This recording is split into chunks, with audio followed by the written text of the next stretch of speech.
कि solid liquid gas बच्चा में पढ़ लिए होंगे आप लोग, इतना कुछ जानते होंगे 9th में। अब जो टॉपिक पढ़ने जा रहे हैं न्यू स्टेटोमीटर, और भी स्टेटोमीटर बना है हमारा, ठीक है। तो ये चौथा स्टेट क्या है, इसको बोलते हैं प्लाज्मा, प्लाज्मा स्टेट, ठीक है।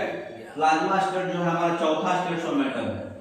ये क्या होता है, आग जो होता है ना, आयंस, तो ये अपोजिटिवली जो है चार्ज आयंस है, जो आयोनाइज है, मतलब ये बहुत ही हाई टेम्परेचर और लो प्रेशर पे बनता है।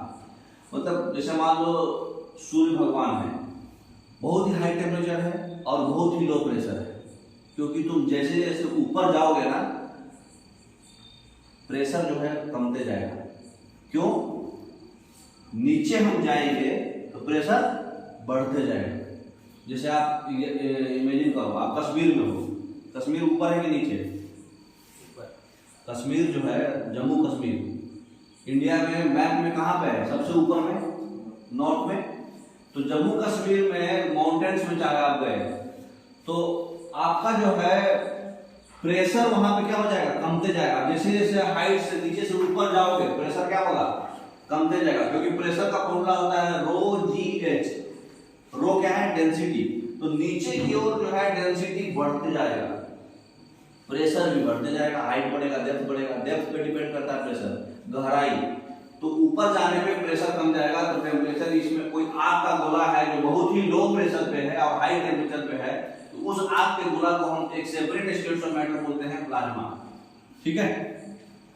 तो प्लाज्मा का ये देखो, आपको पॉजिटिवली चार्ज और नेगेटिवली चार्ज दोनों मिक्सअप, इसमें आयोनाइज है। आयोनाइज मतलब positive negative opposite charge ions है इसमें, और वो बहुत ही हाई टेम्परेचर और लो प्रेशर रहेगा।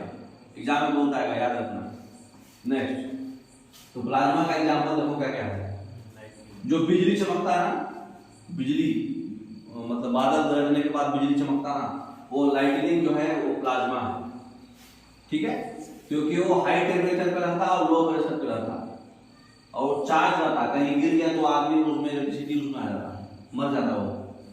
फिर सोलर विंड, जब सूर्य भगवान जो है बहुत ही गर्म हवा लू चलाते हैं, तो वो सब भी प्लाज्मा स्टेट है। ऑरोरा भी प्लाज्मा स्टेट है। फ्लोरोसेंट लाइट जानते हैं सर, जो मरकरी चलता ना, ये जलता ना रूम में, ट्यूबलाइट के अंदर जो लाइट है वो प्लाज्मा है, वो अलग ही स्टेटोमीटर है। आयोनाइज होता हो और हाई टेम्परेचर और लो प्रेशर पे उसको अंदर में बनाया गया है। न्यूक्लियर फायरवॉल, जो आग का गोला, न्यूक्लियर पावर प्लांट में इलेक्ट्रिसिटी जनरेट करते हैं हम लोग, तो उसमें आग का गोला भी होता है, तो वो आग का गोला जो है वो प्लाज्मा है। ये पांचों एग्जांपल आप याद रखना, ये फ्री चार्ज पार्टिकल्स है सब में, और हाई टेम्परेचर और लो प्रेशर पर है। एग्जाम में आएगा, ये पांचों याद रखना है आपको। बताइए, लाइटनिंग जो है अर्थ पे कैसे पहुंचता है? क्लाउड से, मतलब बादल से बिजली अर्थ पे कैसे गिरता है? जब बादल गरजता है तो बिजली अर्थ पे कैसे गिरता है, ये क्वेश्चन है। क्योंकि हाई कंडक्टिविटी होता है एयर का, हाई वोल्टेज होता है लाइटनिंग का, साउंड होता है, आवाज से हो जाता है, क्या किस वजह से होता है? High conductivity of air. Air high conductivity कब से होने लगा? एयर तो हम पढ़े हैं पुअर कंडक्टर ऑफ इलेक्ट्रिसिटी होता है, हाई वोल्टेज ऑफ लाइटनिंग। और कोई ऑप्शन नहीं है, आवाज से थोड़ी उसमें मतलब वो घूम जाएगा, बादल 10 के गरजेगा तो पीछे घूम जाएगा। ऑप्शन से ही बना सकते, तुमको नॉलेज भी नहीं होगा ना, ये ऑप्शन नॉलेज भी नहीं बना सकते थे तुम। आप बचपन में पढ़े होंगे कि एयर जो है ना ही इलेक्ट्रिसिटी कंडक्ट करता है और ना ही हीट कंडक्ट करता है, पुअर कंडक्टर होता है। तो एयर में तो हाई कंडक्टिविटी होना ही नहीं है, क्योंकि आप पढ़े हो ना, एयर से इलेक्ट्रिसिटी कनेक्ट होता क्या? ऐसा होता था तो यहाँ से यहाँ वायर डालते तो सीधे सीधे बल्ब जल जाता था।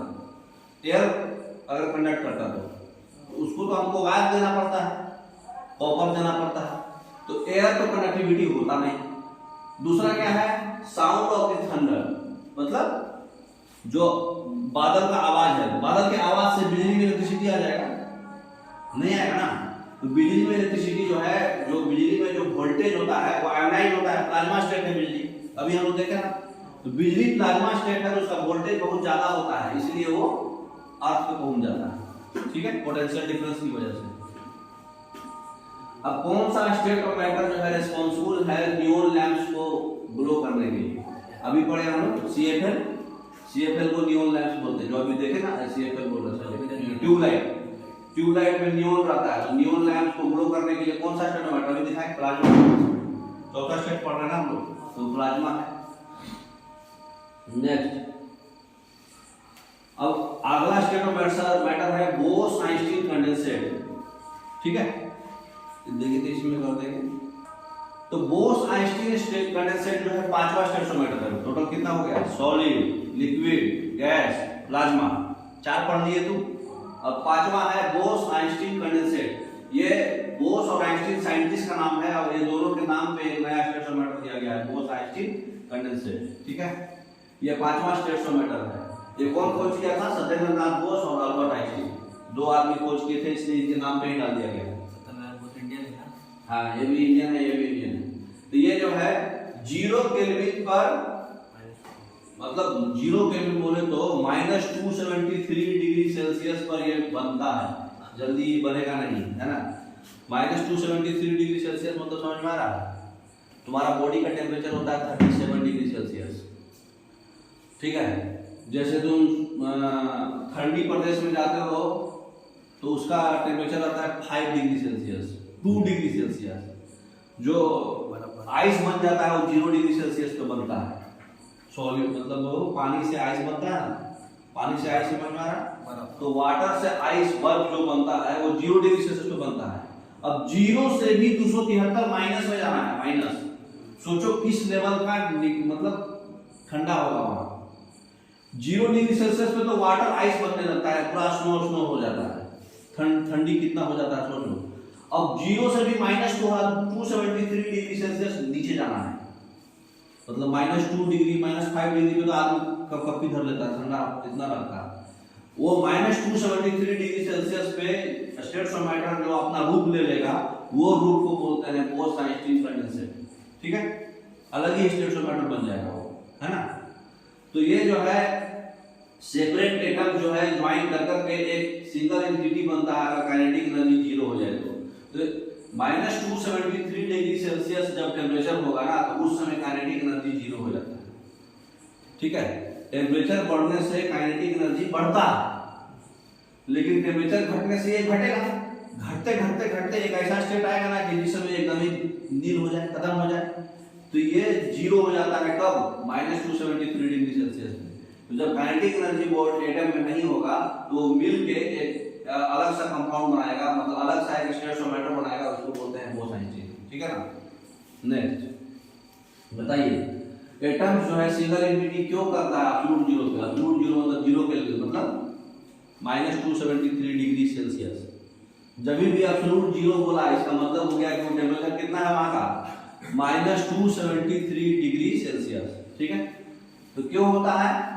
क्योंकि loss of all the kinetic energy of the particles, क्योंकि इस टेम्परेचर पे काइनेटिक एनर्जी बिल्कुल ही 0 हो जाता है।